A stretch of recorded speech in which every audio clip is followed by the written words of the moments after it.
Welcome, everyone. Continuous galvanizing relies on many tightly controlled steps, but few are as central and as interconnected as the zinc pot. Whether you are running dual phase steels, third generation steels, or even conventional IF steels, sooner or later, everything comes back to the pot. Welcome again to Inside the Zinc Pot. I'm Ana Paula Domingos, and in Galvanizing on the Edge, I speak with people who combine deep technical understanding with real operational experience in continuous galvanizing process. This is not a sales pitch, either a classroom lecture, but is a technical and nice conversation grounded in metallurgy and plant reality, but kept practical and accessible. Today's episode focuses on zinc pot management, what truly matters, what is often misunderstood, and how decisions in pots will affect coating quality, for instance, stability and the line productivity. My guest today is also a colleague from International Zinc Association, Martin Gagne, a zinc and pot management expert with over 30 years of hands-on experience across the zinc production and continuous galvanizing lines. Martin, welcome to the podcast. Thank you, Ana Paula. I'm happy to be here. All right.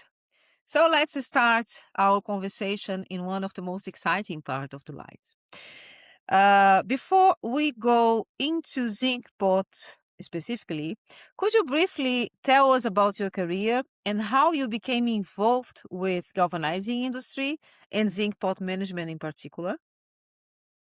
Well, a bit by accident. In university, I was studying metallurgy and material science, but I really focused on the material science, advanced materials, metal matrix composites. Really, the last thing I wanted to do was work in the steel industry. But after graduating and job searching, I ended up at the Dominion Foundry and Steel Company that we know now today as ArcelorMittal Dofasco. And I was in their research department doing quite a lot of transmission electron microscopy of carbide distributions and high strength, low alloy steels.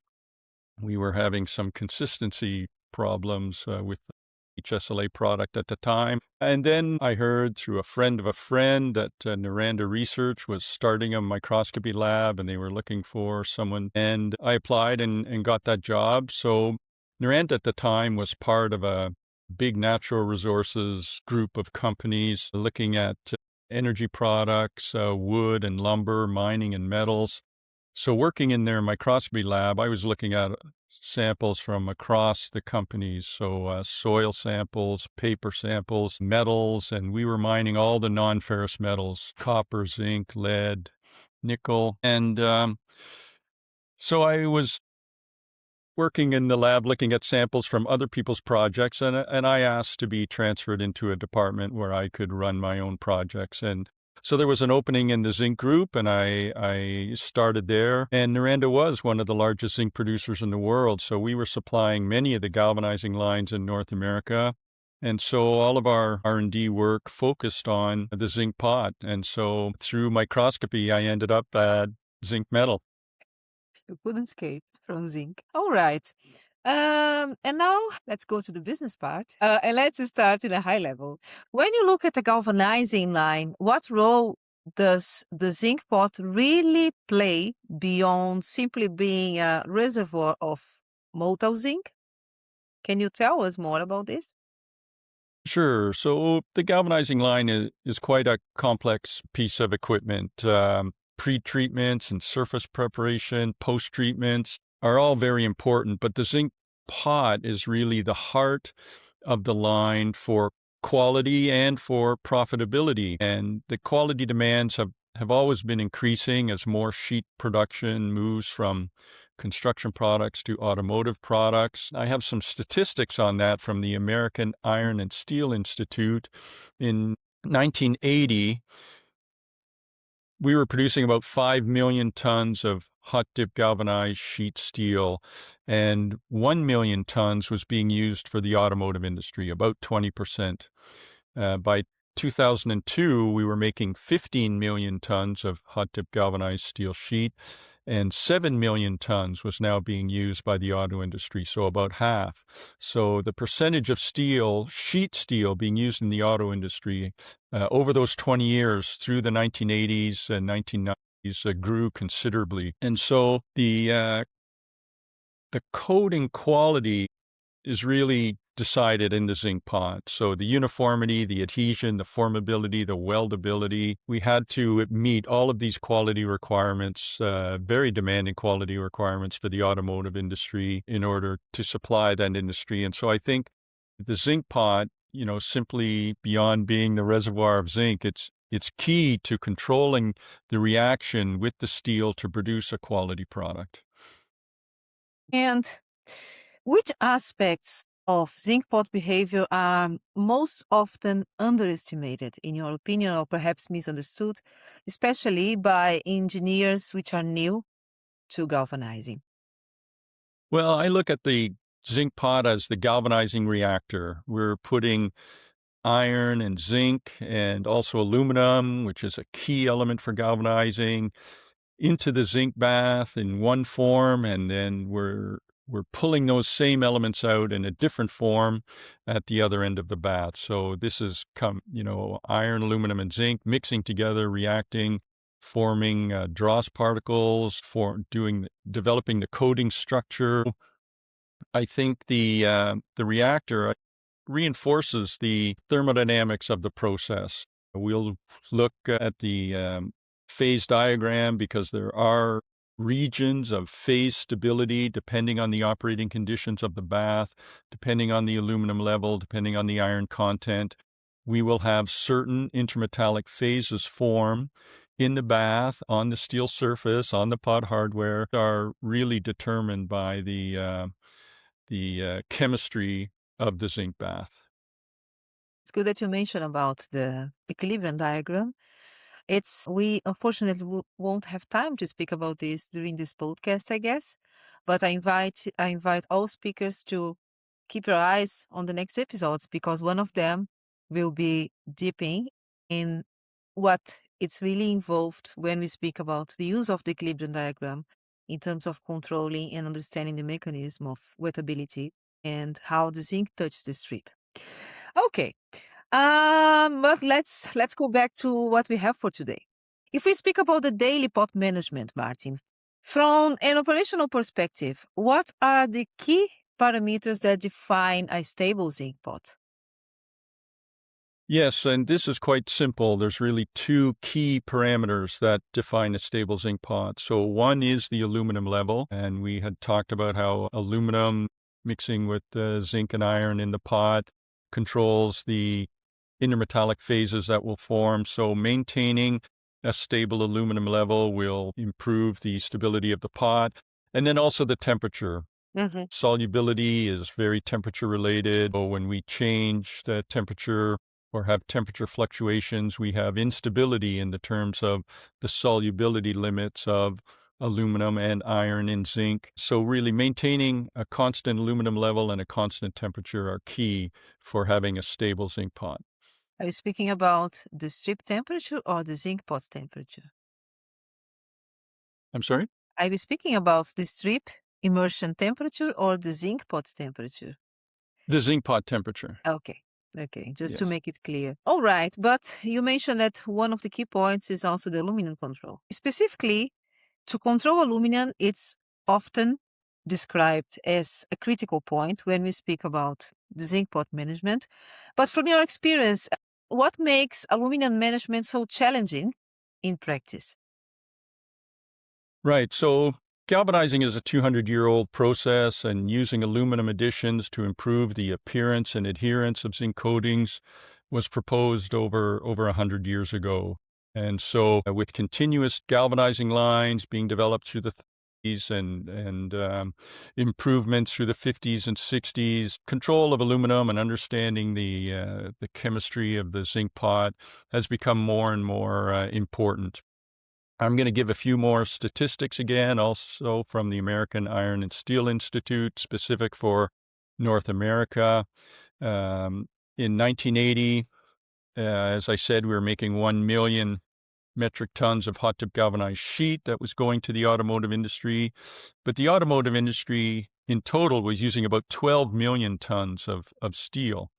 By 2002, yeah, we'd increased the shipments of sheet galvanizing from 1 million to 7 million tons.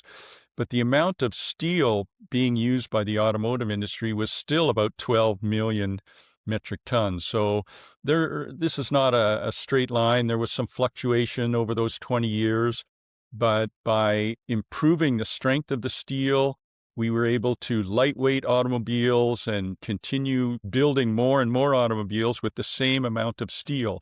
But the amount of galvanized steel really increased. As we made these high-strength steels thinner, corrosion protection became much more important for the longevity of the automobile. I think another change was also shifting from electrogalvanizing to hot dip galvanizing for exposed panels. Electrogalvanizing used to be the only way to make exposed quality for automotive, but it's quite slow, energy intensive, so expensive.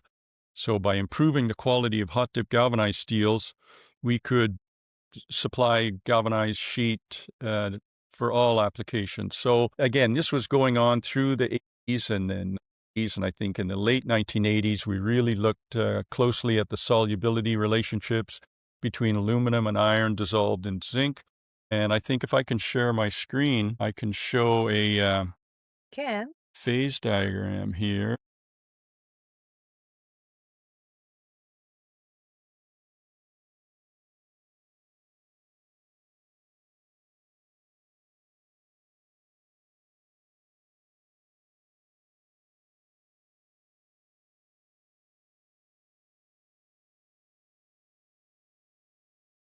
Yes. Wait a minute. For the audience, I think we have a surprise right now because I was not expecting to see the Cleveland diagram being explained in this episode. So this is a bonus for you guys. Right. So this is a schematic. There are many more detailed phase diagrams available, but this will give us the trends. And so we can see the vertical axis, the weight percent iron, the horizontal axis, the weight percent aluminum.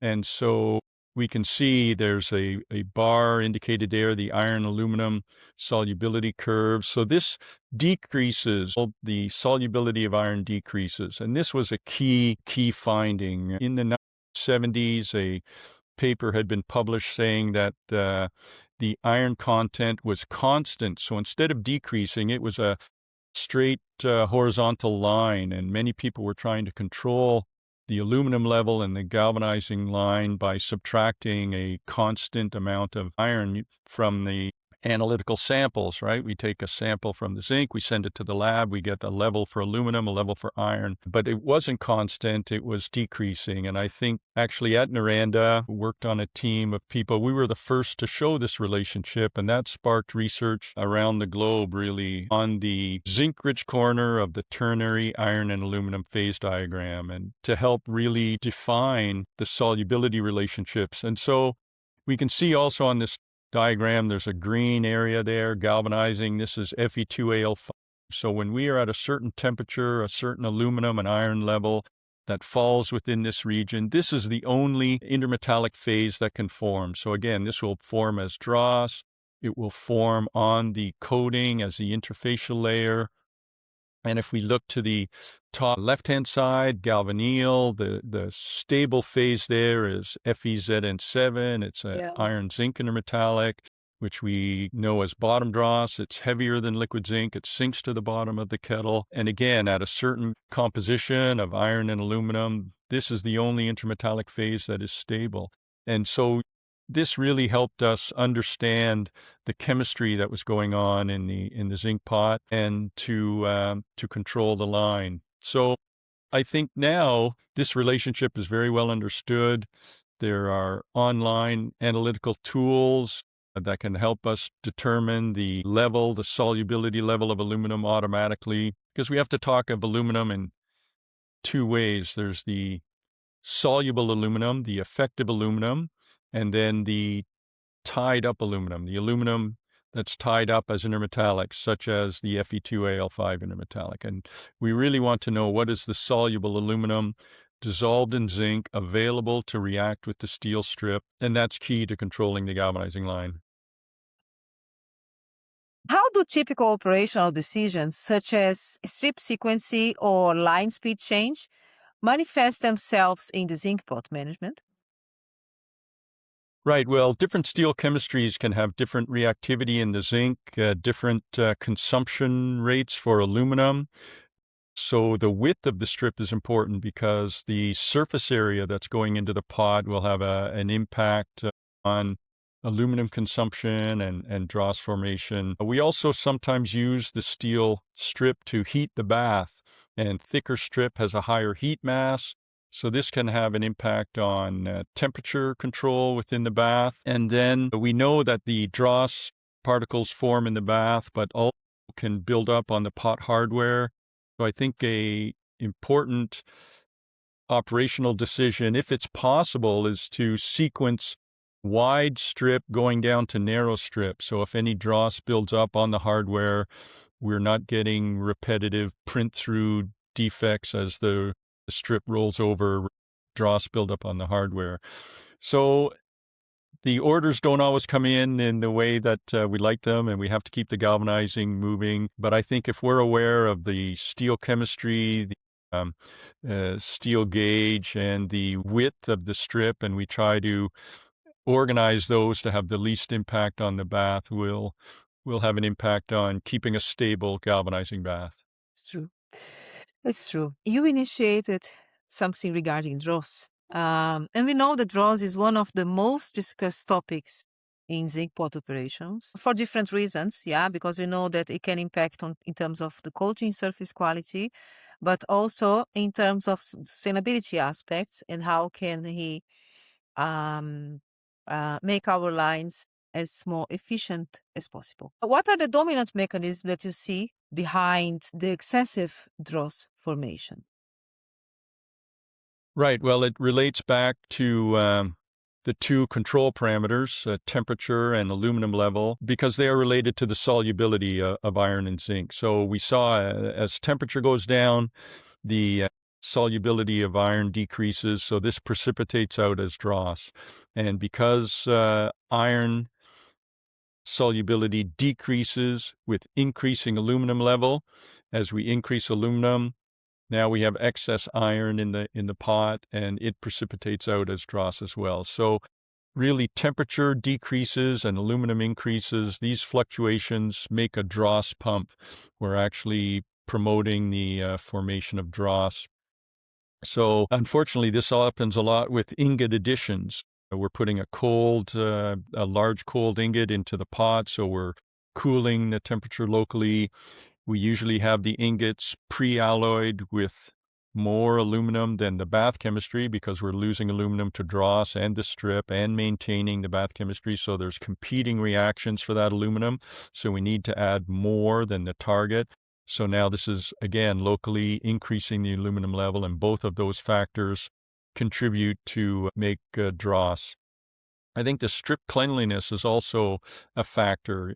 Any iron fines that are carried over go directly to making dross. All right. I think, we're able to speak about the general and the main aspects when we speak about zinc pot management and how can we keep this process as more stable as possible. But we know that modern steels are being put in the market and we need to be able to galvanize them.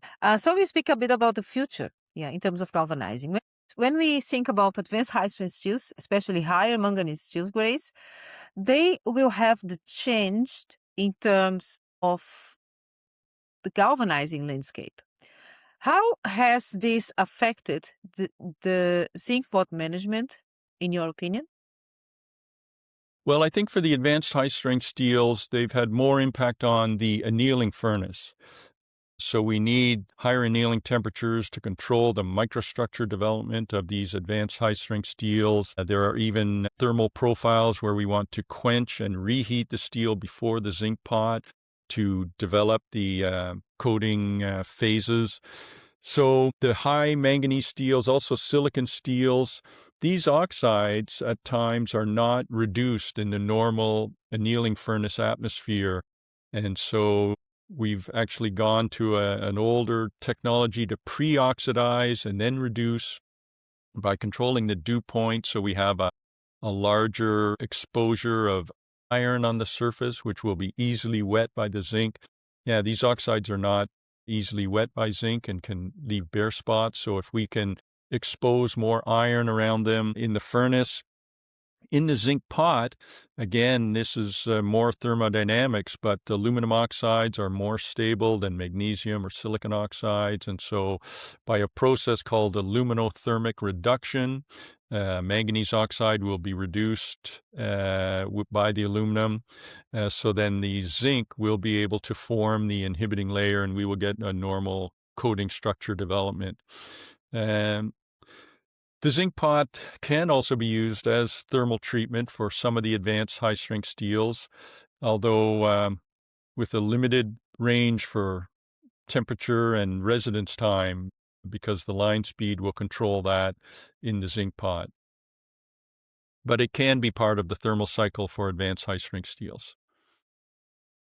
All right. And if we look ahead in terms of what is expected for changes in the zinc pot practices when we change the zinc pot compositions, I'm speaking about new coatings such as zinc aluminum magnesium or zinc aluminum magnesium silicon coatings. How do you think this might perhaps affect the stable control of the zinc pot?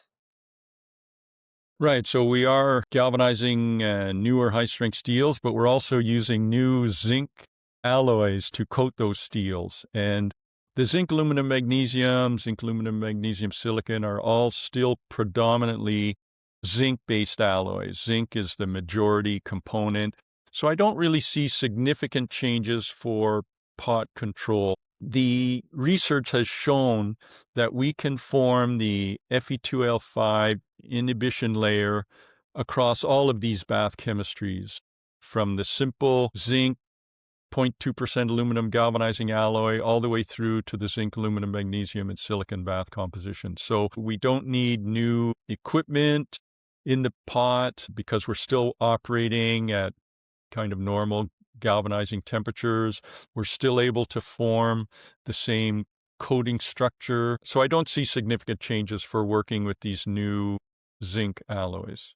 This is good. I think it gives more window to safely operate. Yeah, when you think about new coating compositions. Now we are getting close to the end of our nice chat. And I always like to ask our speakers to give an advice to people that are just joining the business. In your case, could you give us a piece of a suggestion or an advice to young engineers or operators that are just standing next to the pot for the first time?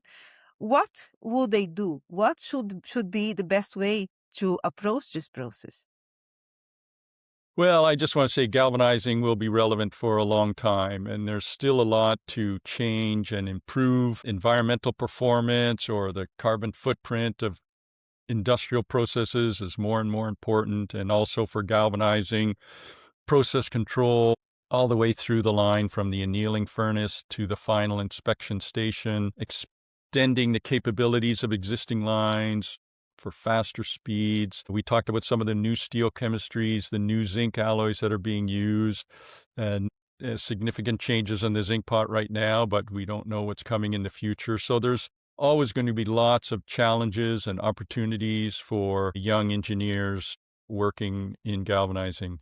Yeah, it's a dynamic process, and although we know that somehow it's also a traditional process, but there is always something new we can learn. Yes. All It's right, 200 Martin. years old, but it doesn't look Yeah. anything like that now. All right. So I might say that this brings us to the end of this episode where we spoke about what happens inside the zinc pot. Today's discussion reinforces an important reality of continuous galvanizing. which is the zinc pot management, and it's not an isolated activity. It reflects the interaction between the steel chemistry, the process control, and also operational decisions that come across the entire line. Martin, I would like to thank you so much for sharing your experience with us and also your very valuable insights. And I hope you can perhaps join us again in the future. Well, thank you, Ana Paula. I was happy to be here and looking forward to any future opportunities. That's great. More episodes will follow, covering topics which are key and very important for the galvanizing process. And we don't know what's coming on episode 3, but keep your eyes on our social medias and promoting channels that will keep you informed from what is the next galvanizing topic we'll be able to learn via the Galvanizing on the Edge podcast. Thank you so much for listening. I'm Ana Paula Domingos, and this was the episode 2 of the Galvanizing on the. Thank you. I will see you next time.